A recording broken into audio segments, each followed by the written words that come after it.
Lord got somebody that's going to keep them balance things off. Somebody with just as much power as them or more.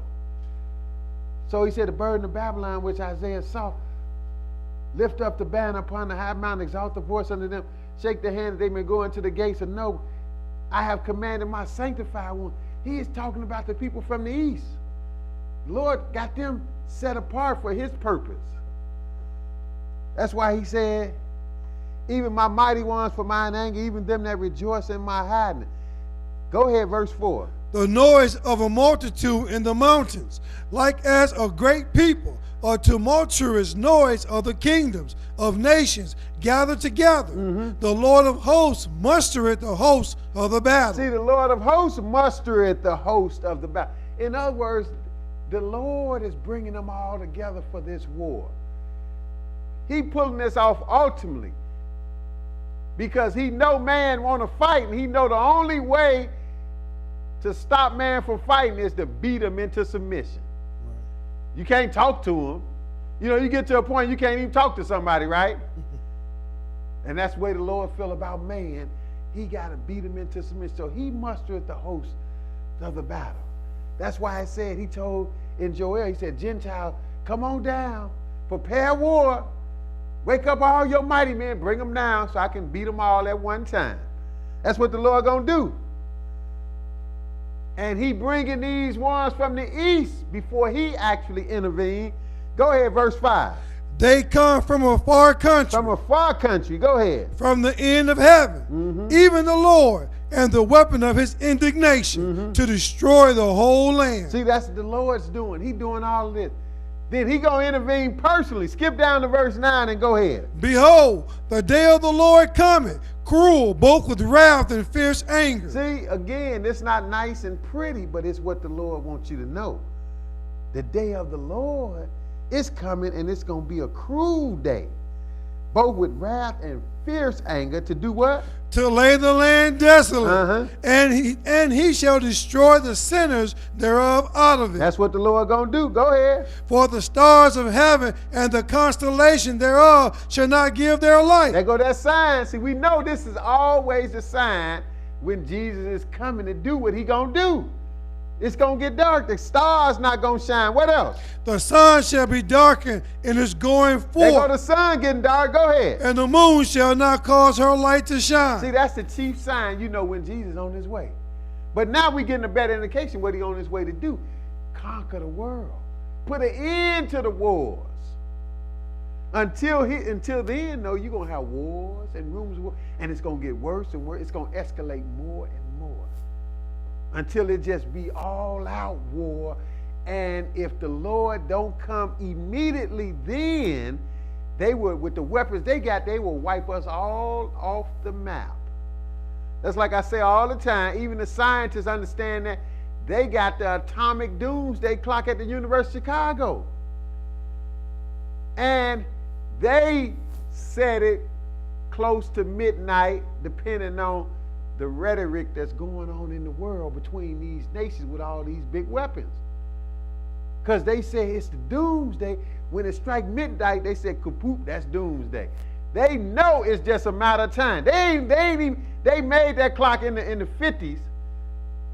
They not even saying we wondering or it might get to a point where we get to doomsday. They saying, they made that clock, they say it's just a matter of time. That's what they say, it's just a matter of time. It's going to happen. Because common sense tell you it got to happen. You don't make weapons that you don't eventually use. Right. Man ain't never did that. So eventually, you got all these weapons. When you deem it necessary, you're going to try to use it. That's why the Lord said won't be no flesh saved, but the Lord going to save some flesh because he going to come back and stop man right at the door when he get ready to lose his mind totally. That's what he going to do. So we got the sign. We know that's Jesus coming back because the stars and stuff not shining, the sun and the moon getting dark. Skip down to verse 17 and read that. Behold, I will stir up the Medes against them which shall not regard silver, and as for gold, they shall not delight in it. Their bows also shall dash the young men to pieces. Oh, we talking about some war, right? We talking about some bows and some people being dashed to pieces. The Medes is Russia. They coming from the east to intervene in this battle. Go ahead. And they shall have no pity on the fruit of the womb. Their eyes shall not spare children. And Babylon, the glory of kingdoms. See, that's the one in the west. But again, we got nation against nation, kingdom against kingdom. Go ahead. The beauty of the Chaldees, excellency, shall be as when God overthrew Sodom and Gomorrah. That's how it's going to be in the end. That's the one. Babylon is the one where the Antichrist is coming from and who's moved to Jerusalem. Zechariah 6.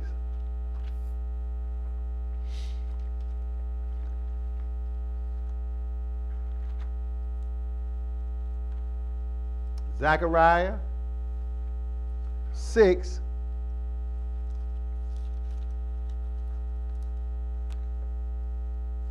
Pick it up at verse 1. We got wars and rumors of wars till Armageddon. You should see. We done gave a little glimpse of Armageddon, but we're going to get all the way there in a minute. We're working our way there. Then you're going to see the end of the wars and rumors of wars. Zechariah 6 and 1. Go ahead. And I turned and lifted up my eyes and looked, and behold, there came forth chariots out from between two mountains, and the mountains were mountains of brass. See, the Lord got it where these great governments, a lot of times governments in the Bible are symbolized by mountains. He got it where these great governments with all the weapons, they not clashing big time. That's why they had, what was called the Cold War, Russia and America going at it, but they never did get into no all-out brawl, because that would have took us to the end of the world right then with the weapons, because they had the weapons of mass destruction. So they never did. They talked a lot of stuff, went back and forth, spied on each other, kept making weapons, more and more weapons against each other, aiming them at each other, but they never got all the way into it because the Lord got the angels holding it back for now. That's what these are, these chariots. But go ahead, verse 2.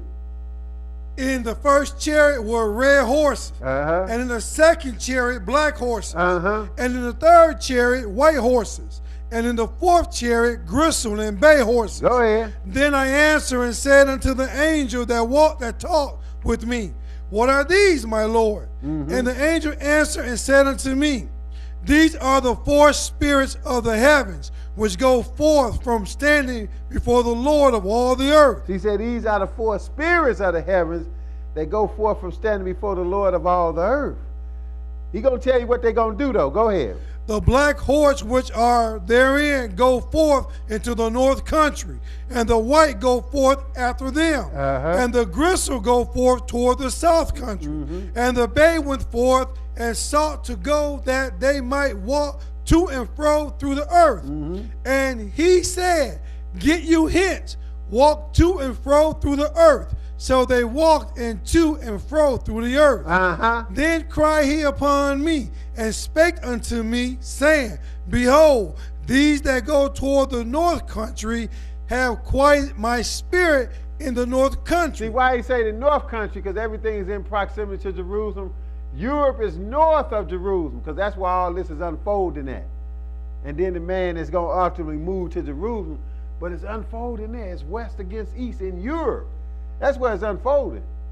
That's why America is backing up right now.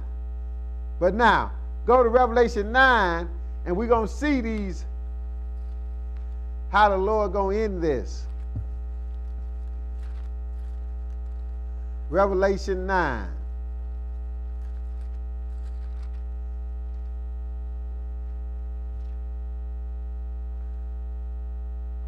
See, and he had 4 chariots, right?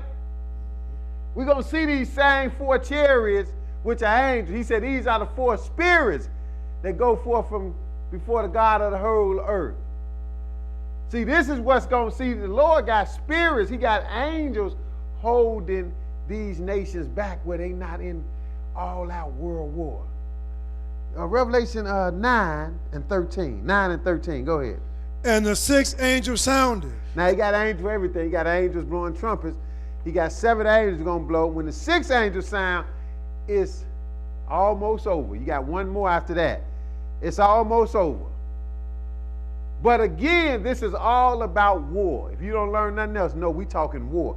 And we see war all around us, so it shouldn't be nothing surprising about it. Wars and rumors of wars till Armageddon.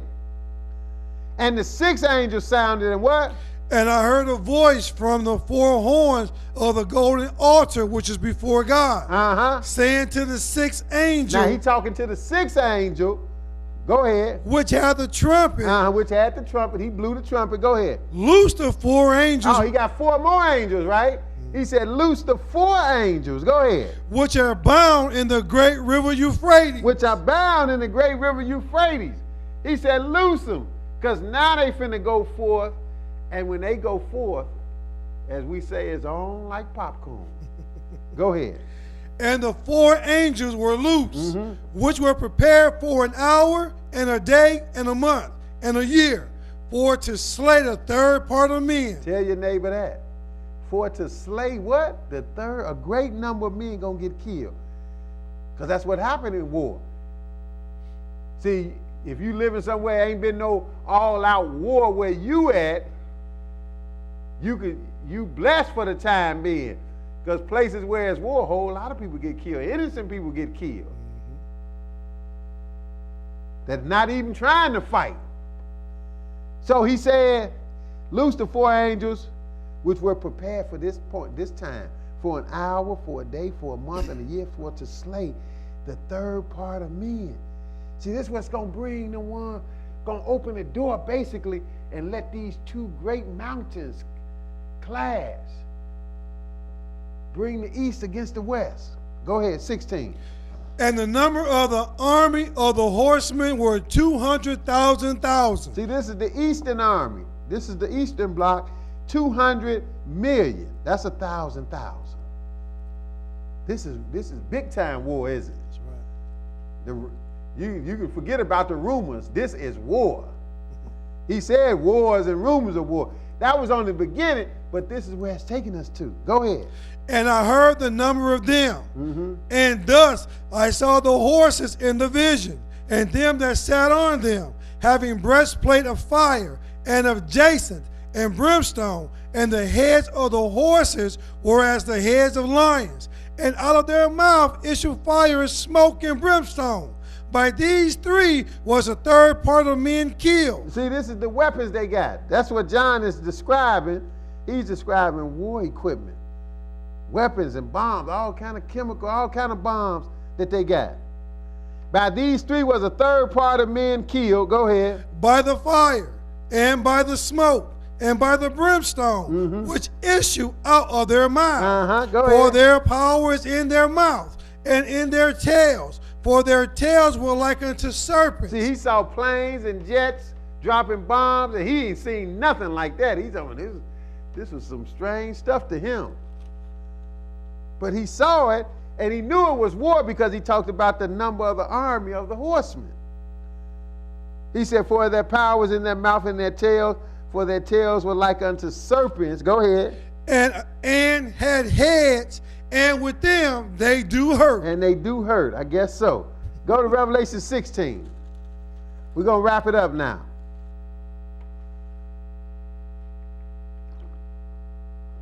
We're just trying to really show, not get too specific, but just show we are talking war. Like they had, you know, war has been tough in our days. They had a song called War. Ooh. Go ahead, Ron. What is, no, go ahead. 16, Revelation 16 and verse 12. Absolutely 12. Go ahead. And the 6th angel poured out his vial upon the great river Euphrates. See, the 6th angel poured out his vial. And because he got angels that blow trumpets and he got angels that pour out the plague. God is orchestrating all this. Remember, God mustered the host to the battle. God is orchestrating this because he got to bring man down. Man is too big for his own self now. So he poured out his vial on the great river Euphrates, which is where the 4 angels were at. This is the same incident, really. Go ahead. And the water thereof was dried up. We're going to see who it was at 200,000. Go ahead. That the way of the kings of the east might be prepared. Oh, that's what happened. When them angels moved, it said the water was dried up at the way of the kings of the east. That's that 200,000 might be prepared. See, even if you don't get it all clear, because this could be meat for some people, but you see we talking some fighting going on. We talking war. Go ahead, let's make sure. Go ahead. And I saw 3 unclean spirits like frogs. See, now the east, they done made the east mad. The east came and is going to slam them a little bit. And then he said, I saw 3 unclean spirits like frogs. Do what? Come out of the mouth of the dragon, and out of the mouth of the beast, and out of the mouth of the false prophet. Right, because that's what happened out of the mouth. You get to talking. You get to talking. And that would lead to a fight. Just some words, right? By 2 individuals or even by nations. That will lead to a fight. And that's what's happening more and more. They stirring it up because they want it their way, and they said, no, you ain't going to have it your way. You ain't going to do what you want to do when it concerns us or our people. So finally, it hit the fan. And the West not going to back down. The East is saying, look, we're going to deal with you. Don't do it. And the West is saying, come on with it. That's what he's talking about. The West is the false prophet and the beast.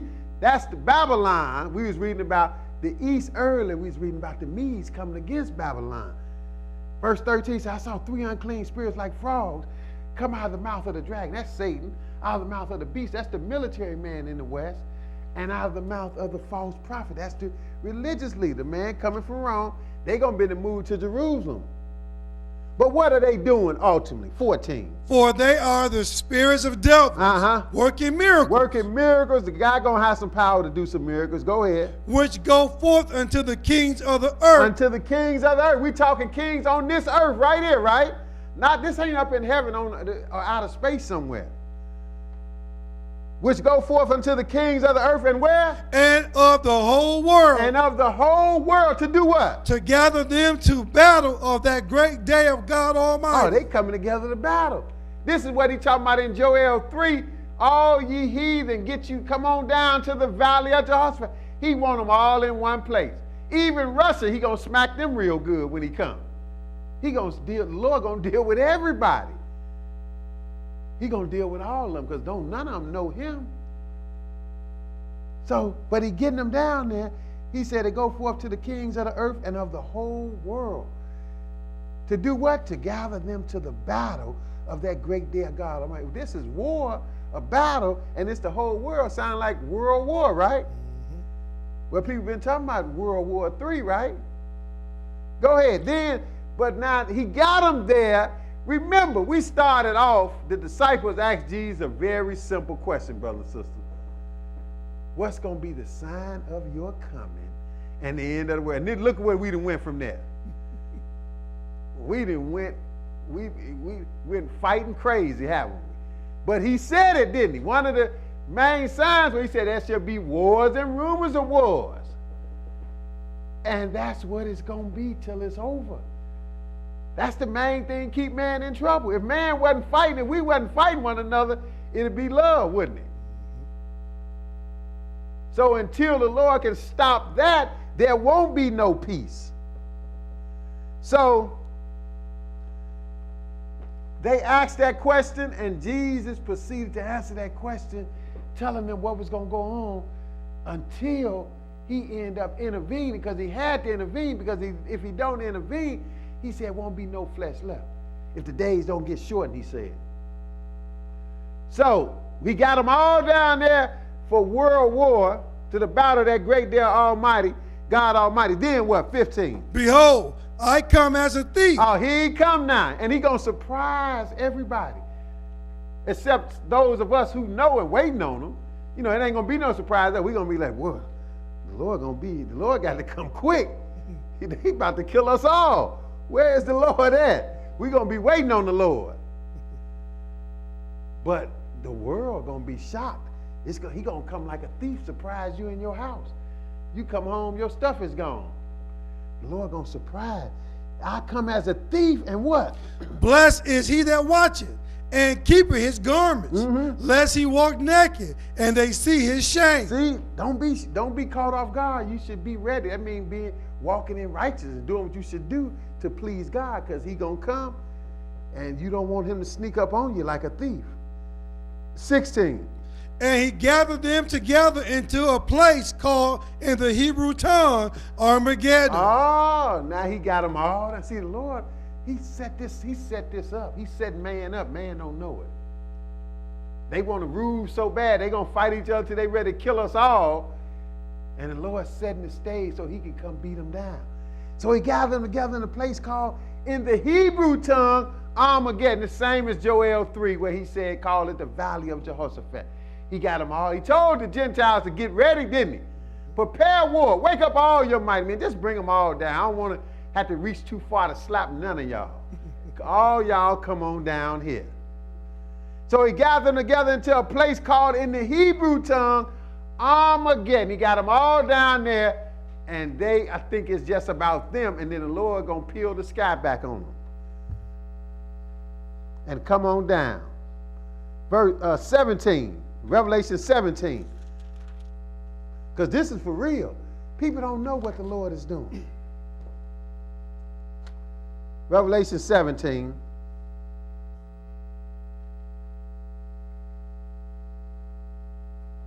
And we're going to pick it up at verse 11. 17 and 11. Go ahead.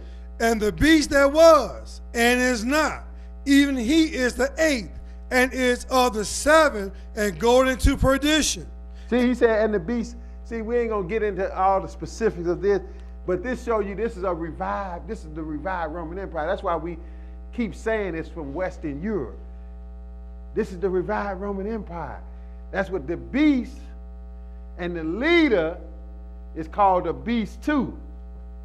But that's what that's dealing with, but we ain't going to get into the specific. We just going to show you generally what's going to take place. Verse 12. And the 10 horns which thou sawest are 10 kings. That's what we got. The 10 horns that's riding with the beast are 10 kings. Horns of kings. Go ahead. Which have received no kingdom as yet.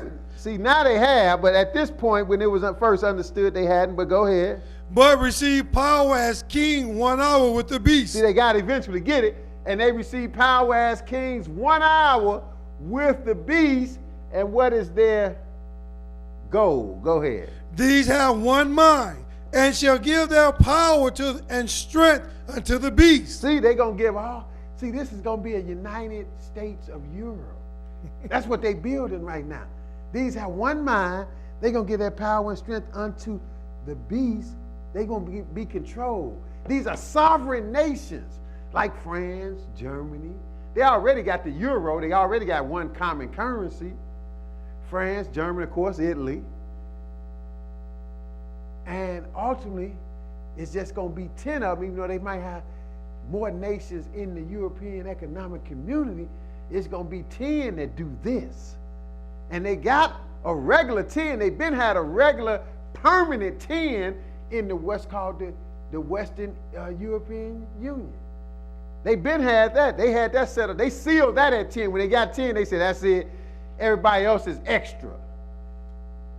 See, so they already got it. And we know right here it's telling you, these 10, they're going to give their power and strength to the beast. Ultimately, what they going to do, though, if you don't get nothing else, get this, 14. These shall make war with the Lamb. Oh, you talking about 10 kings on this earth that's going to end up making war with who? The Lamb. The Lamb. Who is that? That's Jesus. You mean they're going to fight Jesus? And people say they believe in Jesus, but they ain't never heard of this. You need to know that somebody going to fight your Lamb. These shall make war with the Lamb, and who going to win? And the Lamb shall overcome them. Of course. Now we had, because he got them down to Armageddon for this purpose. See, he dealing with the West here, but the East is down there too. They going to get a little bit of it. He going to save a lot of them for the future.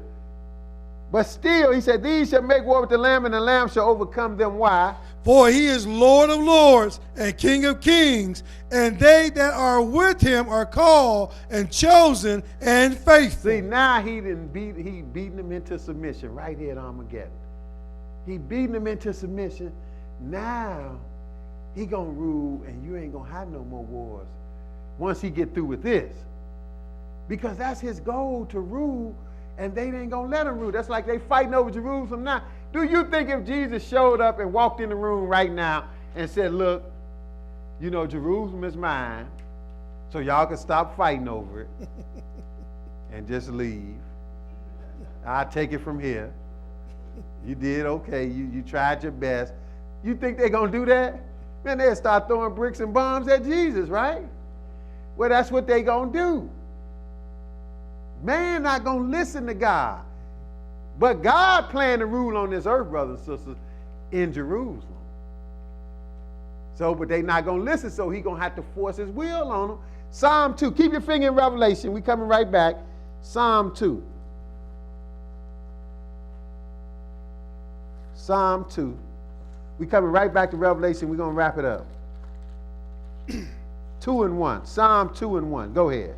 Why do the heathens rage? See, the heathen mean nations. He told you got all the heathen down to Jehoshaphat, that valley. And God is asking the question, what's wrong with these crazy nations? Why are they thinking they can beat me? Why do the heathen rage? Go ahead. And the people imagine a vain thing. A vain thing is you trying to fight God and think you're going to win. That's a vain thing. Go ahead. The kings of the earth set themselves, and the rulers take counsel together. The kings of the earth and the rulers take counsel together against who? Against the Lord. Against the Lord. You're going to have a meeting on the Lord? What is wrong with you? Because see, the Lord going to do him one. He's not going to take over right away. He's going to roll the sky back. See, he's going to tweak him like he did Pharaoh. He didn't just bang Pharaoh upside the head. He gave Pharaoh a chance. He said, Pharaoh, let my people go.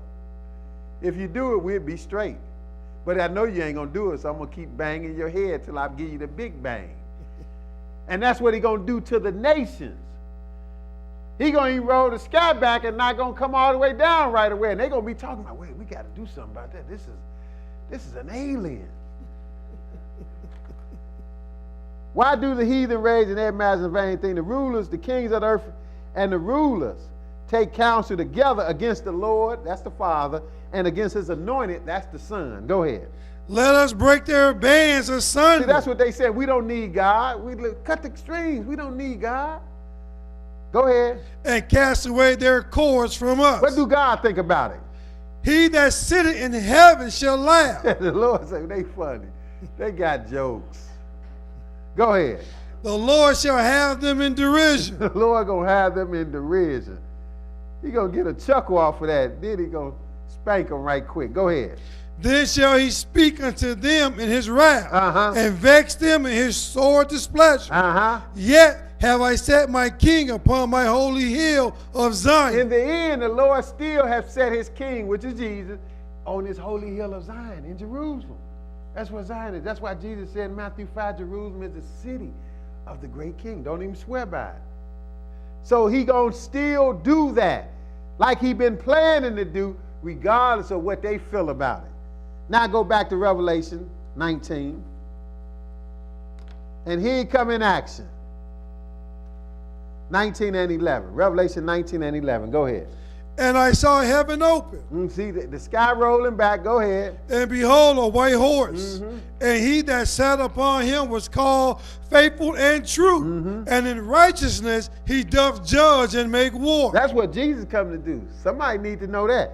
In righteousness. He doing it in righteousness. He come to judge and make war. See, that one that went out on a white horse, conquer and conquer, was imitating him. Like he God. He going to rule everybody. Now the Lord going to show you how to rule everybody. So he, in righteousness, he coming and he judging and doing what? And doth make war. And doth judge and doth make war. That's the title, Wars and Rumors of War. This is when the war is going to end, though, when he make this one at Armageddon. Go ahead. His eyes were as a flame of fire, and on his head were many crowns. And he had a name written that no man knew but he himself. See, this the Lord. Go ahead. And he was clothed with a vesture dipped in blood. That's the killing he doing. Go ahead. And his name was called the Word of God. See, everybody know that's Jesus. Most people know that's Jesus. In the beginning was the Word was with God, and the Word was God. The same was in the beginning with God. That is Jesus. But nobody don't tell us Jesus doth judge and make war. See, Jesus got to make war because he got to show man he don't know how to fight. That's what you have. You got somebody, a bully, think they can fight. You got to bust them right in the mouth. That's what Jesus going to do. He doth judge and make war. Tell your neighbor that. Go ahead. 14. And the armies which were in heaven followed him upon white horses, clothed in fine linen, white and clean. And out of his mouth goeth a sharp sword, that with it he should smite the nations. You mean Jesus coming to smite the nation? He ain't coming to take us to heaven? He coming to smite the nations. And what he going to do when he smite them down? And he shall rule them with a rod of iron. And he treaded the winepress of the fierceness and wrath of Almighty God. See, he going to show them how to fight. He going to show them they don't know how to fight. And he told them, get ready. He told them in Joel, beat your plowshares and your pruning hooks into swords and spears, right? He told them that. But once he get through with them here, they ain't going to want to fight no more. They're going to be like, we done. We had enough. We don't like war, really, God. You have taught us a good lesson. Go ahead. And he had on his vesture and on his thigh a name written, King of Kings and Lord of Lords. See, people think that's just a title for you to call Jesus. Look, if he King of Kings, Lord of Lords, he got to prove it. He got to show you. And that's what he going to do. When he come back, he going to beat all these other kings into submission. The ones that he don't kill, they going to be under his tutorship, his rulership. Because he is King of Kings and Lord of Lords. That's what we read. We read the 10 nations are going to try to fight him. Because this is going to be world war at Armageddon. Go ahead. And I saw an angel standing in the sun, and he cried with a loud voice, saying to all the fowls that fly in the midst of heaven, come and gather yourselves together unto the supper of the great God, that ye may eat the flesh of kings, and the flesh of captains, and the flesh of mighty men, and the flesh of horses, and of them that sit on them, and the flesh of all men, both free and bond, both small and great. And I saw the beast and the kings of the earth and their armies gathered together to make war against him that sat on the horse and against his army. See, they going to try to fight the Lord. They crazy enough. And this one the Lord going to laugh and then deal with them. Go ahead. And the beast was taken, and with him the false prophet. See, that's the religious leader. And the military man from the west, he going to deal with them first, personally. Go ahead. And the false prophet that wrought miracles before them and had received the mark of the beast, and them that worship his image. These both were cast alive in a lake of fire burning with brimstone. He putting them in the lake of fire immediately. Go ahead. And the remnant were slain with the sword. Now everybody else, he just going to kill them physically. Go ahead. Of him that sat upon the horse, which sword proceeded out of his mouth, and all the fowls were filled with their flesh. See, that's some fighting right there. This is going to be the end of the wars, though. After this, after the Lord, it's just like, the Lord can send an earthquake, shut everything down. But after he do this, that's what he going to do. He going to shut everything down, and then he going to have to build it back up. And when he build it back up, everybody going to know they got to listen to him now, because he is the one, he's the only one that really know how to fight. That's why the Bible called him. You can read that on your own. God is a man of war. The Lord is a man of war. See, he ain't no man, but he know how to fight. That's why I call him a man of war. Isaiah 2, and this is it. Isaiah 2, and this is it. Notice you're going to have a reversal now that the Lord have beat man into submission. You're going to have a reversal. Because now, see, the Lord not just going to come and tear the earth up and beat man down and then just leave and just be all jacked up. No, he going to fix it. He going to build it back up. And it's going to be peace and righteousness on the earth. It's going to be, as they say, people like to say around December 25th, which it don't be around that time. It don't be nowhere as a whole. Peace on earth and goodwill toward man. That's what it's going to be at this time. 2 and 1. Go ahead. The word that Isaiah the son of Amos saw concerning Judah and Jerusalem.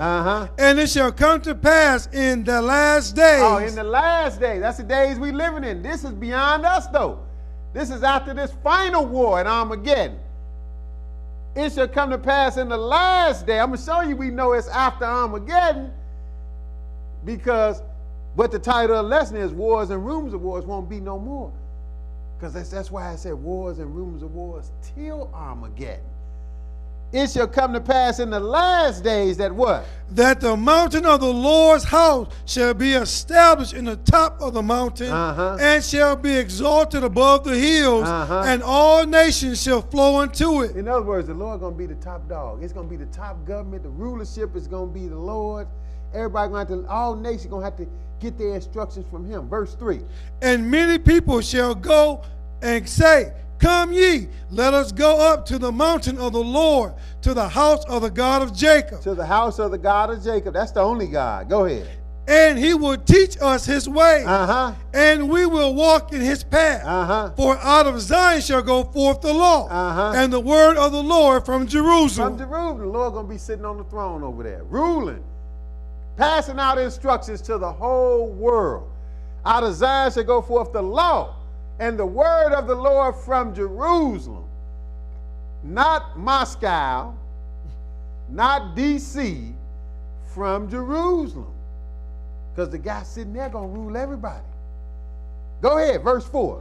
And he shall judge among the nations. And he shall judge among the Lord going to judge among the. That's the only way he's going to be able to rule. He got to put them in check. He going to judge among the nations. Go ahead. And shall rebuke many people. Oh, he going to rebuke many people. This is when he come back with that flaming fire, with that two-edged sword. Go ahead. And they shall beat their swords into plowshares. Wait a minute. They doing something different now, ain't he? When they get beat down, remember, he told them in Joel to beat your plowshares into swords, right? Right. And your your pruning hooks into spears. But now it's a reversal. He said they shall beat their swords into plowshares, and what else? And their spears into pruning hooks. And their spears into pruning hooks. See, this is what you got a segment of people try to preach that the kingdom of God is here now. You know, y'all preach about the kingdom of God, that's already here. Look, that's only spiritually speaking. The kingdom of God ain't here literally, because when the kingdom of God get here literally, man ain't even gonna be fighting no more. That's right. And right now, all we got is wars and rumors of wars, right? So it can't be here yet, literally. But when it get here literally, this is what man gonna do. In other words, they ain't gonna be worried about fighting no more. They just gonna be worried, look, if I can get me something to eat, you know, you got something to eat? You okay? we ain't gonna, they ain't gonna be worried about no bomb or nothing no more. Because Jesus gonna show them bombs don't work against God. That's right. So that's why he said they shall beat their swords in the plowshares and their spears in the pruning. They just gonna do what's right now. Look, long as we can eat, we ain't got to be trying to run nothing, control everything, bomb people into submission. Spears in the pruning hooks. Why? Go ahead. Nation shall not lift up sword against nation. Oh, we know this haven't happened yet, has it? Right now, that's all nations are doing, aren't they? But at this